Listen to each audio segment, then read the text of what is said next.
Beatriz, nós estamos te escutando. Boa tarde, eu sou Beatriz da Silva Rosa, tenho 29 anos, sou merendeira escolar, sou a esposa do Leonel, do deficiente, que foi morto em fevereiro, e a mãe do Rian, do bebê de 4 anos, que foi morto agora em novembro. Quero começar falando um pouco, né, do Leonel, que é onde começou toda a minha luta, né, morreu dia 9 de fevereiro, é onde eu cheguei em casa do trabalho por volta de umas 4 e pouca da tarde, e aí o Leonel estava em casa com o bebê Rian, que foi o que faleceu agora em novembro, de 4 anos de idade. E aí eu cheguei, a gente tomou um café e fui buscar as crianças na escola com o Rian. Saí com o Rian e aí o Leonel continuou em casa. Aí eu peguei as crianças na escola, a Manuela e o João Pedro, e fiquei um pouquinho na rua com as minhas amigas, onde o Leonel desceu, me chamou. Aí eu perguntei para onde ele ia, ele falou: vou aqui embaixo rapidinho, conversar com o Jefferson e já volto. Falei: você volta que horas? Aí ele falou: até 8 horas eu tô aqui. Faz a janta, vai no mercado, compra um refrigerante, que 8 horas eu tô de volta. E aí deu 8 horas, 8h15, 8h20 e o Leonel não chegou. Aproximadamente umas 9 horas eu escutei um monte de tiro. E aí eu falei: meu Deus, o Leonel. Aí eu já me apavorei. Aí, quando foi umas 9 horas, um morador falou: o Leonel tá baleado, tá caído na rua ali embaixo. Aí eu desci correndo, e aí chegou lá, os polícias não deixou a gente socorrer, fizeram uma muralha, né, pra gente não passar, assim, de policiais, e aí não deixaram a gente socorrer, demorou 1 hora pro resgate chegar, e aí foi tudo muito demorado, né, o Leonel, um deficiente físico, né, onde eu tenho provas, porque assim, ele recebia o BPC, né, o LOAS, no caso, que é um benefício do INSS. E todo mundo sabe que para você provar para receber esse benefício no INSS é muito difícil. Eu sei porque eu fiquei 3 meses afastada pelo INSS e para mim provar, assim, para mim se afastar foi muito difícil, até fazer as perícias e tudo. Então, assim, como que o meu marido, um deficiente físico, troca tiro com a polícia? Porque ou ele carregava as muletinhas dele ou ele trocava tiro com a polícia. Para ele trocar tiro com a polícia, ele ia ter que correr depois. E como que ele ia fazer isso? E aí agora o caso foi arquivado, né? Não tenho resposta. Hoje, o que eu tenho a dizer, tanto do Leonel quanto do Ian, que é um bebê de 4 anos, que eu quero justiça, né? O que eu espero é muito difícil para mim. Agora, em novembro, eu perdi o Ian, com 4 anos de idade, foi o bebê, que tá mundialmente, né, assim, vem falando do caso. A gente estava na rua, cheguei da escola, agora eu vou falar um pouco do caso do Rian, né, porque não tem muito tempo. Cheguei da escola com meu filho, e meu filho falou: mamãe, vamos ver a prima, bom, onde as crianças sempre brincaram na rua. Tinha aproximadamente umas 15 crianças, e ali a gente estava sentado no meio-fio, e as crianças tudo brincando. Quando foi 8 horas da noite, a gente escutou os disparos. E aí tinha umas 10 crianças, assim, aproximadamente, mais ou menos próximo da onde foi o acontecido, e a gente tava, o Rian tava um pouco mais pra cima, assim, do outro lado do meu. E aí eles estavam brincando ali, e aí a gente escutou os tiros, e aí eu levantei assustada. E aí a gente foi pra guardar as crianças dentro dessa garagem, que era a garagem da minha prima. A gente não foi para especificamente pegar uma criança. A gente foi guardando todas as crianças dentro da garagem, né? O Rian, ele entrou andando dentro dessa garagem. Não sei dizer se ele tomou um tiro entrando na garagem ou já estava dentro da garagem. Eu sei que dentro da garagem, o meu filho ficou em pé, assim, uns 5 segundos me olhando.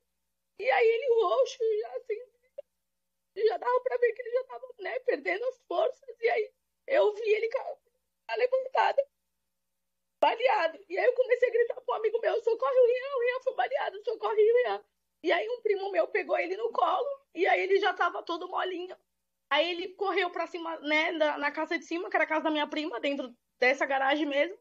E aí colocou ele no sofá e a minha prima começou a gritar: não, a gente precisa socorrer ele, a gente tem que tirar ele daqui, a gente precisa socorrer ele. E aí desceu, o meu amigo já estava com a chave do carro, socorreu ele até o hospital. Lá dentro dessa garagem o Rian não falava nada, ele só ficou com a camisa levantada, tentando me mostrar. E só que dentro do carro ele gemia bastante. Ai, ai, porque eu acho que o sangue tinha esfriado, então foi onde ele começou a sentir. E aí, assim, na hora do tiroteio, os policiais estavam apontando para cima, atirando, Só que o menino que estava na moto, onde eles falam que teve troca de tiro, não teve troca de tiro. Pode ter acontecido de ter uma perseguição. Troca de tiro não teve. Como que o menino tava dando fuga e trocando tiro com eles? Não tem como, não tem como. Mas é o que eles falam, né? E aí o menino já tava caído lá, um morto e o outro baleado, e eles continuaram trocando, dando tiro pra cima, em direção aonde as crianças estavam, onde o Rian foi baleado. Na mesma madrugada, eles operaram o Rian não aguentou. O tiro dele foi no mesmo lugar do pai dele, né, no tórax. O Rian não aguentou, estourou tudo por dentro. O médico tentou fazer de tudo. Aí o médico operou. Aí falou: Beatriz, eu vou operar o Rian, vou preparar ele na sala de UTI para você entrar e ver o seu filho. Aí eu falei: tá bom, esperamos mais ou menos uma hora. Quando a gente entrou, meu filho estava tendo uma parada. Aí ele falou: sai da sala, mãe, que eu vou tentar fazer de tudo por ele. Saí, meu filho, ali já estava sem vida. Eu já vi aqui, já estava com os olhinhos tortos, pequenininho, 4 aninhos. E aí, assim, depois eu entrei, aí eles deram banho nele, né? Prepararam para me pegar no colo e deram óbito. Aí eu sentei e fiquei com meu filho no colo. Meu filho já sem vida, 4 aninhos de idade. E aí, assim, depois disso, minha vida acabou, né? Costumo dizer todo dia que a gente vai vivendo um dia de cada vez, né? Agora, eu tenho que ir porque eu tenho mais 2 filhos, mas assim, totalmente sem vontade. Hoje eu não queria estar aqui. Essa não é minha vontade. Não tenho plano de futuro, mas não vejo futuro. Mas a gente vai lutando porque a gente tem outros filhos, né? E assim, hoje eu tô aqui em pé, saio para trabalhar de manhã por causa dos meus filhos que ficaram. Eu tenho uma filha de 7 anos e um de 10.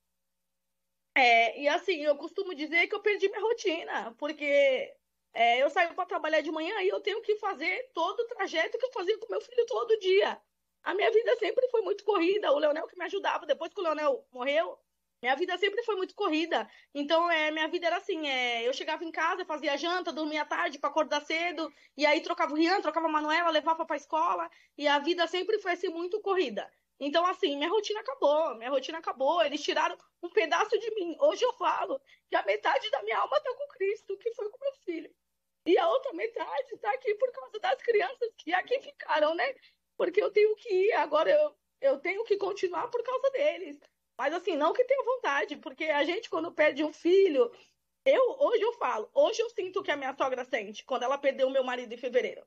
Porque hoje eu perdi como mãe, não só como mulher. Como mãe, eu perdi o meu filho também. Então, assim, o que eu quero, o que eu peço todo dia é justiça, né? Eu peço para que eles tirem as vendas dos olhos, né? Porque não é possível. Que tanta troca de tiro, que tanto. Aí falou que do meu filho foi uma bala perdida. Não, não foi uma bala perdida, foi encontrada, encontrou meu filho, matou o meu filho. O meu filho de 4 anos, uma criança, um bebê, que só queria viver, era isso que ele queria viver. Tirar a alegria da criança, né? Tirar a alegria dos irmãos, porque agora, para continuar, é tudo uma luta. A gente vai tentando conversar. O meu filho de 10 anos está totalmente trancado para ele. E assim, as crianças perderam a vontade de tudo. O João já não quer mais brincar. O João tá trancado assim de uma forma, porque ele perdeu o pai. E aí eu ensinava para ele: filho, a justiça vai ser feita. Você não pode, né, ter ódio, não pode sentir ódio deles, porque a justiça vai ser feita. A mamãe vai lutar por ele. E depois de uns meses falando isso, ele perdeu o irmão. O que eu vou falar para essa criança agora? Eu não sei, tô totalmente perdida. O Estado não vem, não fala nada. No mesmo dia que o menino morreu, um estudante, acho que é dessa mulher da Marielle, né? Ele pediu desculpa, né, e tudo. E do Rian, eu vi que na fala do Rian, ele falou que eles estavam fazendo um trabalho excelente. Como um trabalho excelente, eles mataram uma criança de 4 anos. De 4 anos. A gente está falando de uma criança de 4 anos. Não estamos falando de um bandido, de uma criança de 4 anos. E esse é um trabalho excelente? Não é um trabalho excelente. Alguma coisa tem que ser feita. O meu filho morreu. Nada que me dê hoje vai trazer de volta. A gente está sem vida. Eu saio para trabalhar porque eu tenho as crianças. Porque minha vontade é de ficar em casa, trancar tudo, não viver mais. Essa é a nossa vontade. Aí a gente perdeu, né? Eu perdi minha vida, eu perdi minha rotina, perdi tudo. Tudo não, porque ficaram os outros dois, né? Mas assim, a metade de mim já era, tá com Cristo. Meu filho levou junto com ele. E a outra metade tá aqui só tentando sobreviver. Tentando que a justiça seja feita, né? Porque não é possível. O caso do Leonel tá arquivado. Agora, o caso do Rian, a gente também não tem resposta. Porque uma emissora me falou que saiu o resultado do laudo e comprovado que veio da arma de polícia. Só que eu não posso provar uma coisa que eu não tenho certeza. Porque, assim, o laudo tá pronto, porém o laudo não deram entrada no laudo na documentação, no processo. Então, assim, né, a gente fica assim, né, como se tivesse a Deus dará, né? Assim, mas o que eu tenho para falar, para finalizar, né, porque também, para mim, o fundo do poço, porque eles queriam que eu chegasse no fundo do poço. Eu cheguei. Só que eu tomei água e eu vou voltar mais forte. E eu quero que a justiça seja feita. É isso que eu quero. Para os dois, que a justiça seja feita.